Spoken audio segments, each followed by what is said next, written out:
61,000 people have been laid off this year. Profits are up, innovations are going strong, yet big tech is still cutting jobs. Largest number of layoffs in technology so far this year. 2023 was the year of layoffs. 240,000 people lost their jobs. Most of them were chasing the kind of job I once had, the kind everyone thought was out of reach. Here's the thing, I quit my job without a backup plan, and I'm about to tell you why that was the smartest thing I ever did. Unemployment in India hit 5.6% in May 2025. 50% of MBA graduates are still scrambling for jobs that don't exist. And the one industry still hiring? Consulting. Bain, McKinsey and BCG are the holy trinity of consulting. 30 lakhs starting salaries, business class flights, 5-star hotels and clients that include the biggest companies in the world. Getting in feels like you won the race before it even started. And I was one of them. 5 years ago, I cracked Bain & Company. On paper, it was perfect. My resume looked incredible, my family was proud, and I was living the dream that millions of students are chasing right now. But then one day I quit. Why? What went wrong? Let me tell you my story from the beginning. In this video, we will talk about how I cracked one of India's most elite jobs, what the consulting industry is like, and why walking away taught me more than staying ever could. When I was in college, I had no idea what I was good at or what kind of career would be a good fit for me. But on campus, there were these names you'd hear on loop: Bain, McKinsey, BCG. And the way people spoke about them, it was hard to not get pulled in. Consulting firms were the ultimate dream employers at Delhi University. They were the first to come on campus for placements, and the placement cell would literally call them the dream companies. They offered the highest package on campus, sometimes 30 to 50% higher than anyone else. The seniors who made the cut were very few and the best of the best. They'd come back on campus and talk about their international trips, their 5-star parties, and a lot of other fun stories. It was as if you had good grades and if you were ambitious, consulting was the only place to be. Whether or not you wanted it wasn't a question. So naturally, when my turn came, I went with the crowd. You see, consulting interviews aren't really like interviews. You're given aptitude tests, math-heavy case studies, and even logic puzzles called guesstimates. I still remember one of them very clearly. They asked me to estimate the monthly revenue of a restaurant in CyberHub. It was one of those questions that was designed to see how you think and not what you know. And then came the final round. Another case. This one was about a struggling transportation company, and I had to suggest new revenue sources for it. Midway through the calculations, I messed up. But I caught it, fixed it, and moved on. You see, in consulting, that's actually seen as a good sign. They actually want people who can spot their mistakes before anyone else does. To be honest, I thought I'd blown it after I messed up in the interview, but to my surprise, I actually got in. I still remember staring at that email. I had made it, Bain & Company. It was a name that everyone wanted on campus. It was like a stamp of approval. My expectations were simple, but honestly a bit naive. I thought consulting meant being at the center of it all, helping billion-dollar companies with high-stake decisions.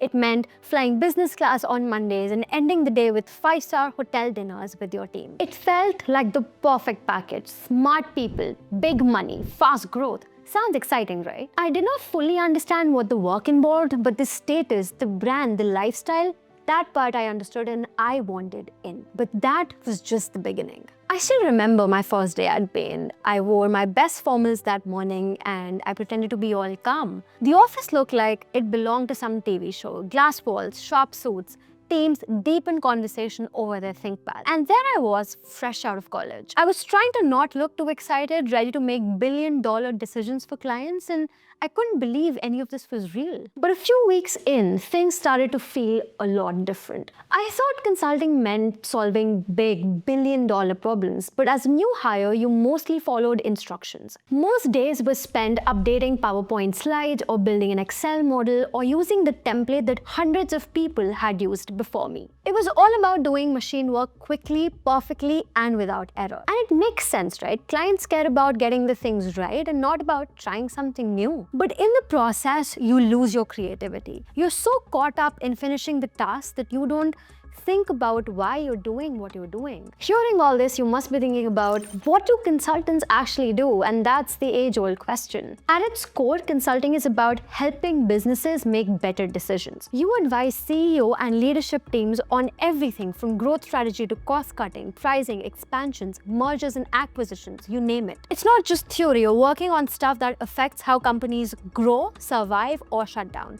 That's the appeal. It feels big. But the day-to-day doesn't look like that, especially not at the start. Most of your time is spent making the slides look prettier, incorporating feedback, refining the message, and updating decks until everything is airtight. You're not making the final call, you're just gift wrapping the messages. And yes, there's problem solving. You're doing market research, talking to experts, running models to test out assumptions, but the actual thinking behind work, that's happening above you. Your job is to help them do their job and not do thinking on your own. And if you're hoping to do real strategy, you will be waiting years. And really, I could have handled the work. What I couldn't handle was how it took over everything else. The hours were insane. I was working 12 to 14 hours regularly, and that's not including my commute from Delhi to Gurgaon.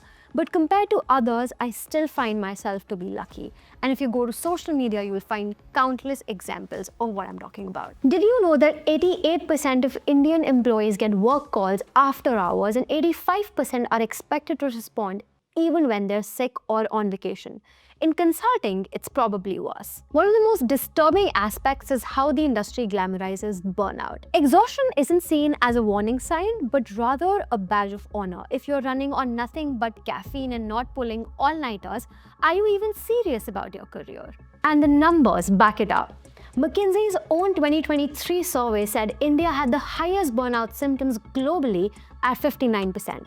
Another report said that 1 in 4 employees regularly work beyond office hours.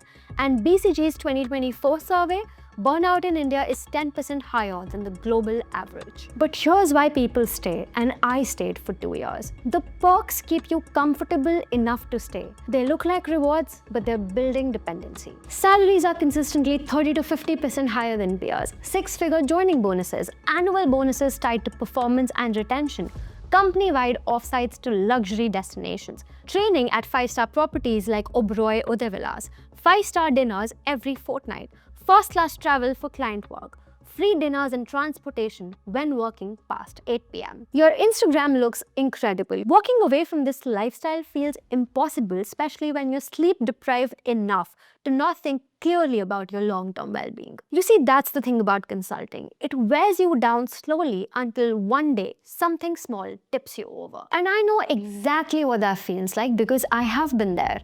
One of my earliest projects was with a client in the Middle East, and we were building a financial model using a new software called Alteryx. There was no proper training, no time to learn, just a bunch of YouTube videos and a PDF guide, and the pressure to figure it out while also presenting the output to the client parallelly. Every day started around 9 a.m. and we were logging off after midnight. So 14 to 16-hour workdays became the norm. All this while I still didn't enjoy my work. I'd leave my home in Delhi around 7 a.m. and take the metro to Gurgaon, already anxious about the day ahead, and on most days I'd open my laptop in the metro to get a head start for the day. I'd take a working lunch, skip breaks, and sit through 5-hour meetings where I said nothing but mostly type non-stop. I would say by the end of month 2, I was running on 4 to 5 hours of sleep a night. I'd wake up with a headache, I'd go to sleep with one, I wasn't eating right, I wasn't working out, and I was constantly on the edge. It was the unhealthiest I'd ever been, physically, mentally, and emotionally. But the culture made it seem so normal, like this is what it took to be high performing. And to be honest, I wasn't the only one feeling it. A WHO study found that working over 55 hours a week increases your risk of stroke by 35% and heart-related deaths by 17%. October Health's 2024 report says that 14 million Indians are battling high work stress, which can lead to heart diseases, strokes, and even depression. And it's hitting young people the hardest. 90% of employees under 25 are struggling with anxiety. So one day I'm on the phone with my dad around 11 p.m. and I'm probably crying. Okay, like I'm definitely crying, and I go,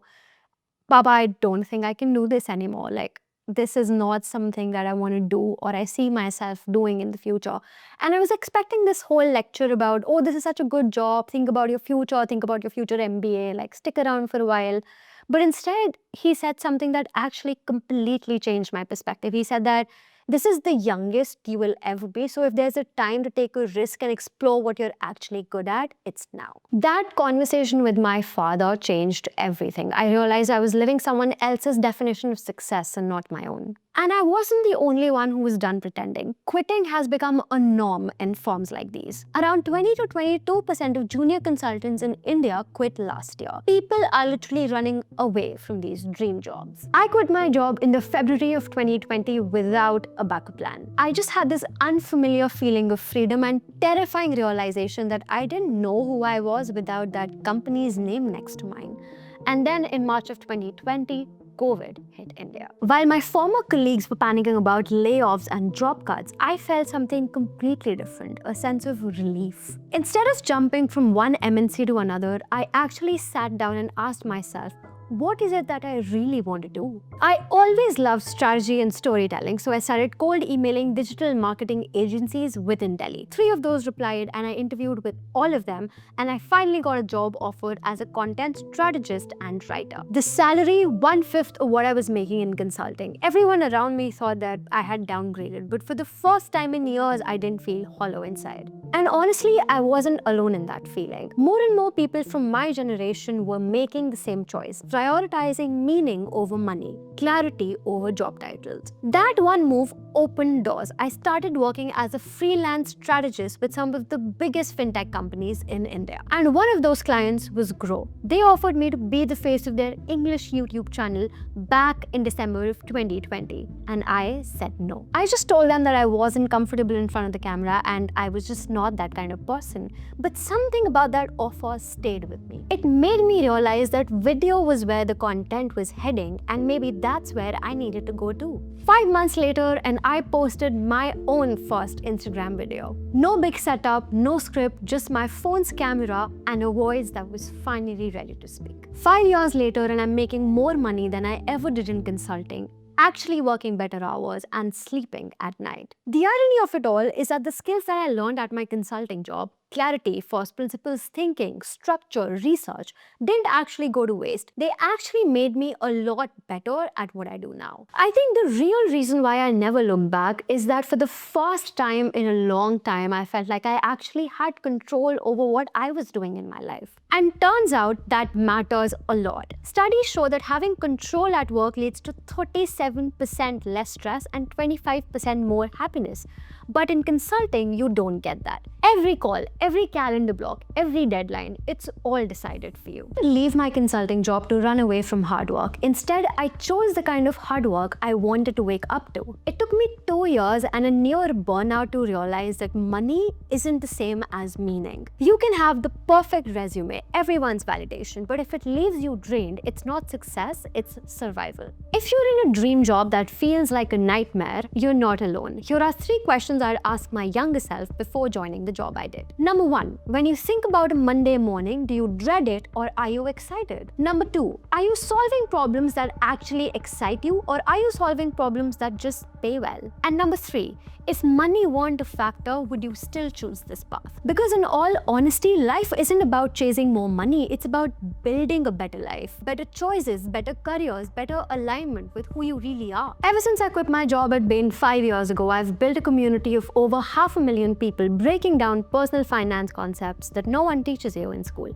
And the reason why I started this YouTube channel is to make career and money decisions a little less confusing for you. I'll be sharing real tools for managing your money, building financial independence, and figuring out what works for you, and not just what looks impressive. And I'm very proud to say that this channel is powered by Grow, the same brand that took a chance on me right when I was starting out. Life has come a full circle, and now I'm on a mission to help others just like I wish someone had helped me when I had started out. If that sounds interesting to you, consider subscribing to the channel and let me know in the comments, have you ever felt stuck in a job that sounds great but is actually not?